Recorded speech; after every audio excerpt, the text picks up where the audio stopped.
TMC Congress में विलय होने जा रही है, इस पर आप क्या कहेंगे? देखिए, देर आए दुरुस्त आए। ममता जी और एनसीपी सुप्रीमो शरद पवार साहब ने ये फैसला किया है कि हम कांग्रेस के थे, कांग्रेस के हैं और कांग्रेस में ही रहेंगे। अब चूंकि ममता जी भी पीड़ित हैं, उनका भी लोग साथ छोड़ रहे हैं। चूंकि वो इंदिरा जी के जमाने से कांग्रेस की राजनीति कर रही थी, यूथ में थी, एनएसआई में थी और तमाम जगह थी, और कांग्रेस से ही इन्होंने राजनीति की, कांग्रेस के पाठशाला में पढ़ा। तो देर आए दुरुस्त आए। सुबह का भूला अगर शाम को घर वापस आ जाता है तो उसे भूला नहीं कहा जाता। तो कांग्रेस का कुनबा बढ़ रहा है धीरे से। ममता जी भी आ रही हैं। ममता जी बड़ी फाइटर महिला हैं और एकमात्र हिंदुस्तान की ब्राह्मण महिला नेता हैं वर्तमान समय में, जो भारतीय राजनीति के उच्च शिखर पे हैं, दिखाई दे रही हैं।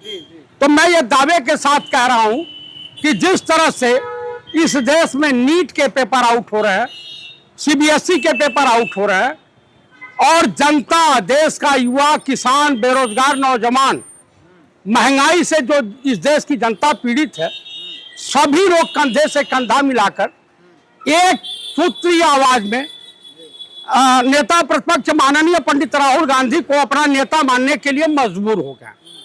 क्योंकि ऐसा कोई सगा नहीं जिसे आरएसएस वाले नरेंद्र मोदी ने ठगा नहीं। देश को ठगा है, लूट मचा दी है।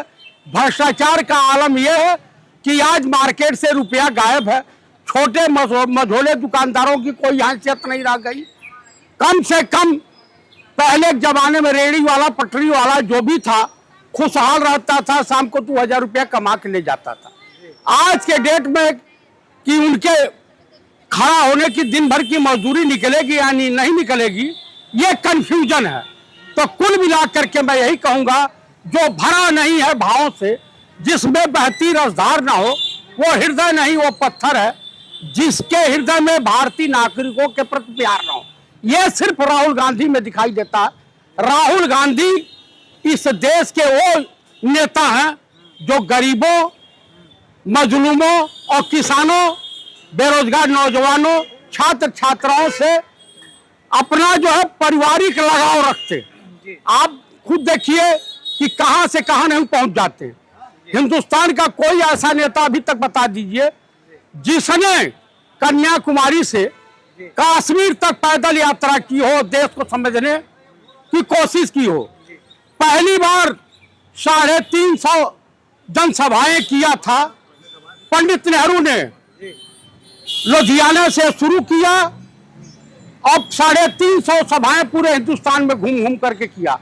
इतना गरंडर किया कि 70 साल आरएसएस को बताने में लग गया कि हम भी इसी देश के नागरिक हैं। लेकिन कांग्रेस कभी द्वेष की, नफरत की राजनीति नहीं करती है। हम नफरत की बाजार में मोहब्बत की दुकान खोले हैं। जिसे मोहब्बत पसंद है, भाईचारा पसंद है, गंगा जमुनी तहजीब पसंद है, वो हमारे साथ आवे। और जिसे नफरत पसंद है, बीजेपी की दुकान खुली हो, वहां चले जाए। तो कुल मिलाकर के इस देश के युवाओं ने एकदम एक सूत्री कार्यक्रम में, कम से कम 60% युवाओं की आबादी है और 60% युवाओं को, छात्र छात्राओं को इस सरकार ने, भाजपा ने छालने का घिनौना कुकृत किया है।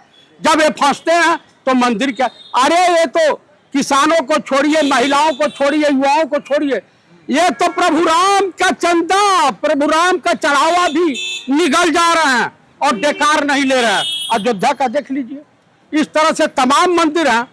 अब तो सुनने में आ रहा है कि राजनाथ सिंह जी कह रहे हैं, मैंने सोशल मीडिया पे चल रहा है, ब्लॉग कोई लिख करके डाला था कि जो मंदिर की संपदा है उसका एकमात्र कोई अधिकारी है तो भाजपा है, आरएसएस है।